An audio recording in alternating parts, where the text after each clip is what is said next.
Hi everyone, it's been a minute.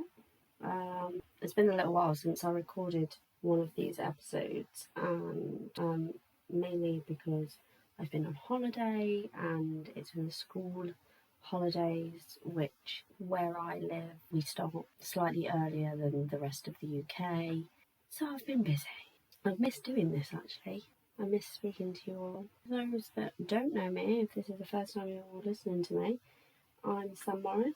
I'm a 10-year healthy relationships and sex coach. I help men go from dateless to relationship. I help them work on themselves so they ultimately end up actually being in love with themselves, I suppose. As I've not been on for a little while, I'm not going to be on for a long time with you. I went on holiday and I went to France, and I did GCSE and A-level French, and anyone else that is around my age, and I'm hoping kind of the curriculum has changed a little bit, anyone that is around my age that also studied French at particularly A-level will realise that a lot of the structure of the curriculum is not actually that much about your knowledge of French, rather your knowledge of France. And my A-level exam was actually on the environment and how French people look after the environment. Anyway, I studied French and then haven't really used it much, but as the lead up to us going to Paris, I thought, right, I'll do a recap. And I do this. We went to France last year and I did it last year as well, and every single time I realised how limited my French actually is. So I, 6 weeks before, started doing this Duolingo. Most of you will know what that is. Get to France, and actually I have perfected my French accent quite well. The problem that I found myself having was that I was going in, for example, I went into the boulangerie, the bakery, and started basically saying what we wanted. And then the lady went off on a big tangent in French, and I literally had no idea what she was saying, and then I had to ask her if she spoke English. So I don't know if any of you have ever done that, where you kind of pretend to know what you're doing. It's that old fake it till you make it thing.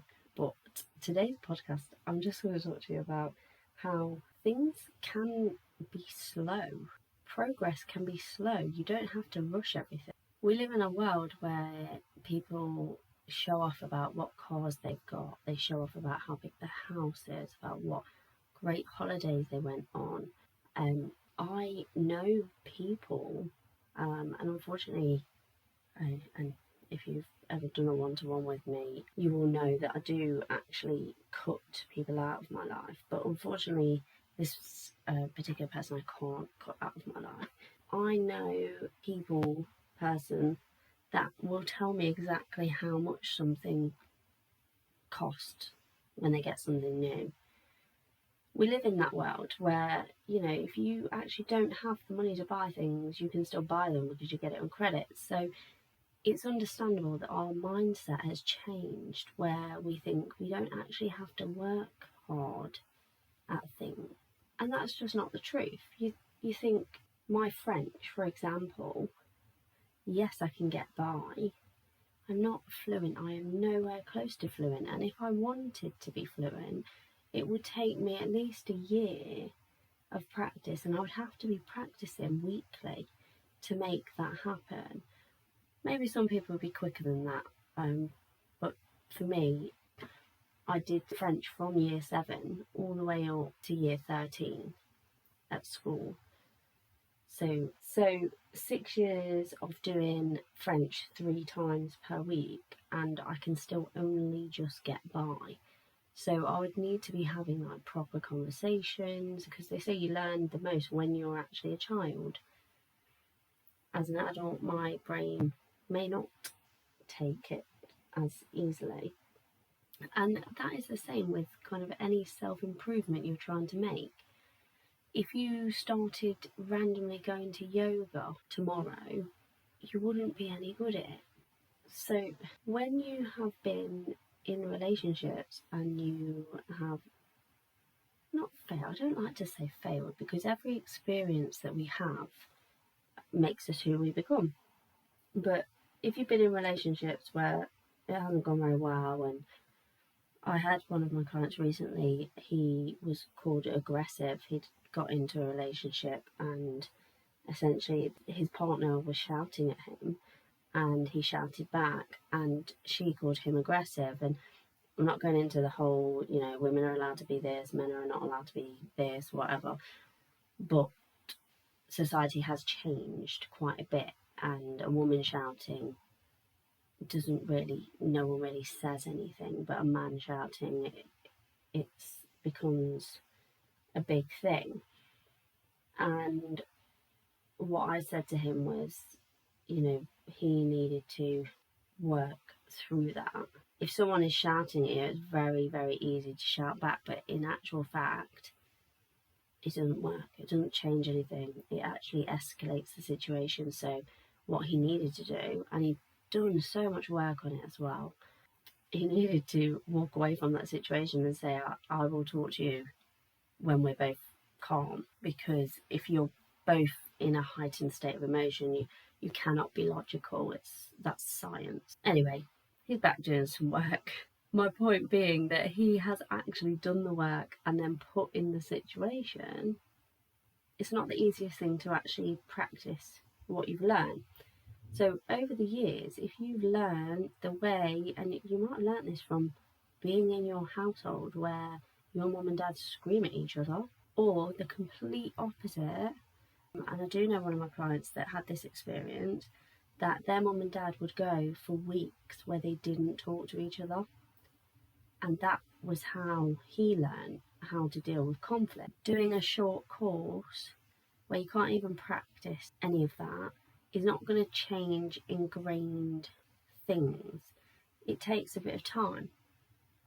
My program, you get lifetime access because it takes a bit of time.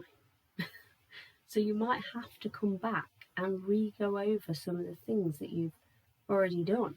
But yes, so things don't go as quickly as we would love them to go, of course. I saw a post on the internet, social media, from a man who said that he'd found the love of his life in his 60s and he wasn't actually looking.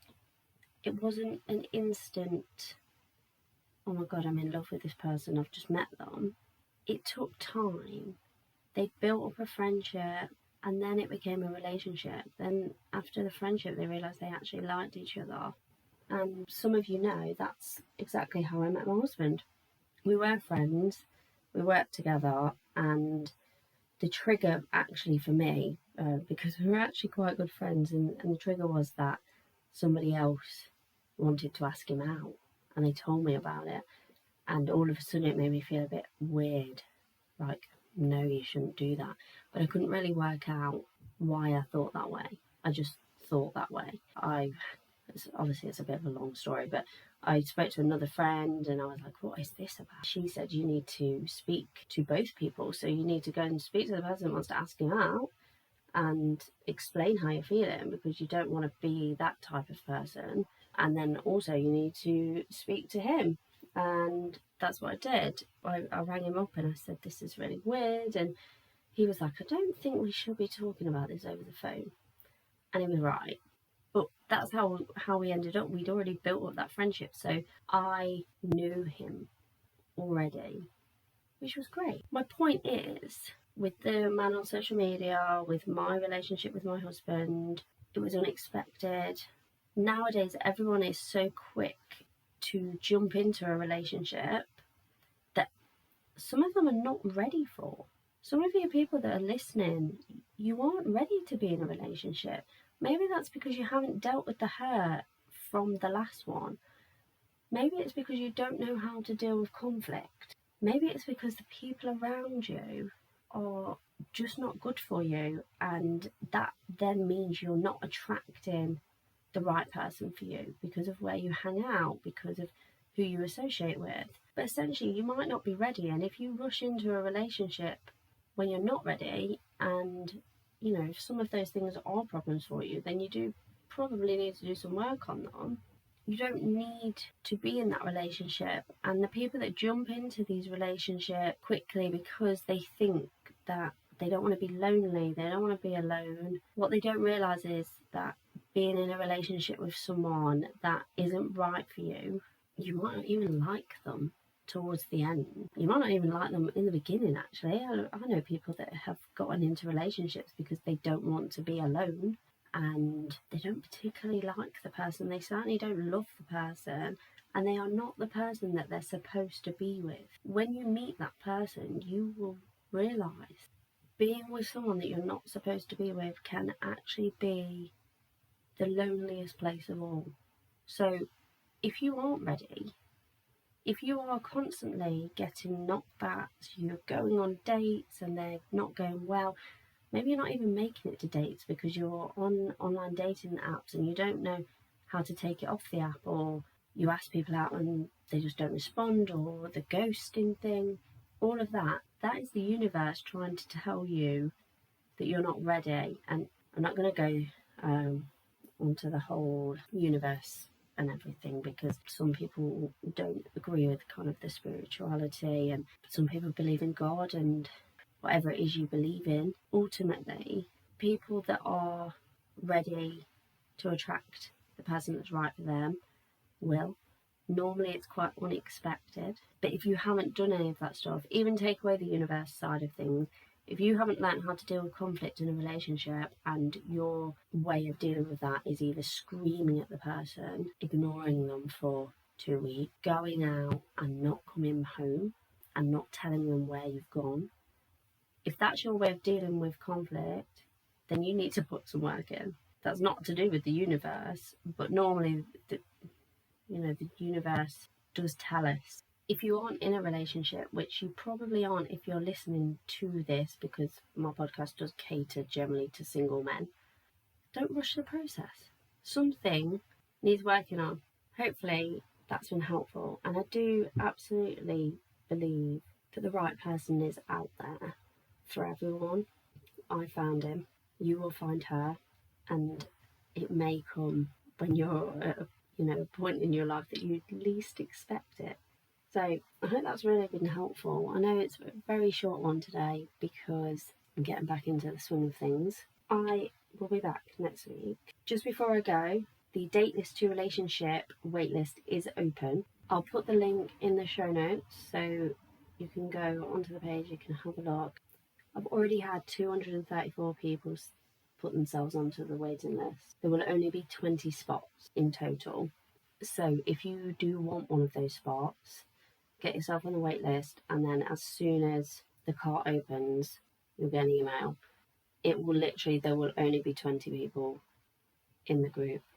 I'm not taking any more. I don't want to overpower it, because this is the first time that I've done this in a group setting. I normally do this program on a one-to-one basis, and what I want it to be is I want it to be a community of men who all feel the same, who can obviously go through the program but also build a community with each other and be friends and support each other, which is something that you don't get from your married friends because they can't understand. So in order to do that and to make sure that it runs in the best way that it can, I will only be taking 20 men, which I'm very excited about, because I've done group programs before. Anger management particularly is a favourite of mine with the group programs, because again, I'm going off on a tangent, but men in a room with testosterone and anger and practicing things like that, it can be quite interesting, and it really helps men that have anger issues, because if they can learn how to calm down in a testosterone filled room, they can calm down with anyone. Anyway, so I like groups. It's just the Dateless to Relationship, I haven't ran as a group. I've only ever done it one-to-one. So I want to keep it small. Maybe the next one I might open it up to more people. Who knows? We'll see. But the best part of it is that the people that will be in the group will be able to give me feedback on how it works as a group. So essentially, you'll be building the group side of it with me. Not the program, the content's there for the program, but the group part and how you want that to run. So, you know, whether people want it to be completely anonymous because I have a system for doing that, or whether they're quite happy to know each other's names, things like that. So yeah, I'm really excited. I'll put the link in the show notes and get yourself on the list, and I'll see you next week. Thanks, guys.